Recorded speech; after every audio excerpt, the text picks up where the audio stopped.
I was recently asked if I could make a video showing a disassembly of the sequence from my previous video in hopes that it would make it a little bit easier to understand and maybe shed a little bit of light on how somebody would go about solving a puzzle like this. So that's what this video is going to be about. The first thing that I do would be to take one of the pieces that I want to flip and move it somewhere else. Basically, I'm going to be flipping these two, so I'm going to try to exchange the two. I'm going to do that with a simple 3-cycle. That's it in its pure form. Alright, then I want to take this piece here and I want to try to put it back in the spot where it was at, but basically flipped upside down. Now, I can't really go back in this direction. If it were possible, I would like to just put it up like that, but it doesn't intersect. So I'm going to try to find some other axes that I can do it on. It turns out if I move it down to the bottom, and then right over to the side, that's a perfect axis to do it with. However, it's bandaged right here. That's the thing about jumbling puzzles, is they tend to bandage a lot. But the bandaging is variable. If I can just move that right out of the way, I kind of need to anyway. So I'm kind of set up here now. That's all the setup moves that I used. From here on, I just do the next commutator, which is the 3-cycle.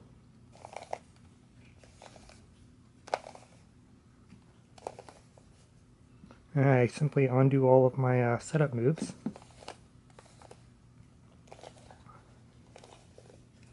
And I'm left with that. Suppose this axis didn't exist though, or it wasn't convenient for me to actually use it. Is it still possible to do that? Let's find out. We'll start out the same way. Alright, I'm going to try to put it down there, but I don't have that axis over here. So I'll try this one over here instead. It's bandaged right now, but can I find a way of kind of getting rid of the bandaging at the moment in order to make it possible for me to use it? The answer is yeah. I can do this. And I can do that 3-cycle.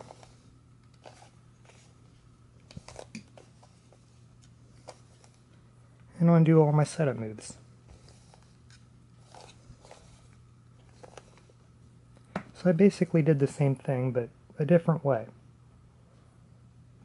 When it comes to jumbling puzzles, I don't really find that the terminology is all that helpful. I think it's more helpful to think of the puzzle as a variably bandaging puzzle. You just have to find ways of working around the bandaging, or just simply avoiding it altogether. Like take this puzzle for example. It's actually not a very hard puzzle to solve. This is David Pitcher's Jumble Star. It's a jumbling only puzzle too, but it's actually not very hard to solve.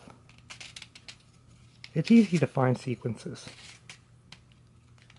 And if you kind of maintain the same basic shape where all of these little wedge pieces are near the centers, the bandaging really isn't a problem. I'll take this puzzle for example. It's a puzzle I designed.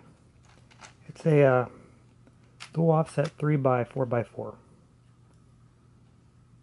It's not a jumbling puzzle at all, but it is a variably bandaging puzzle, which is one of the reasons why I don't think that definition is very useful, at least from a solving perspective. From a mechanism and design perspective, it kind of is, and it's interesting, but it doesn't help usually.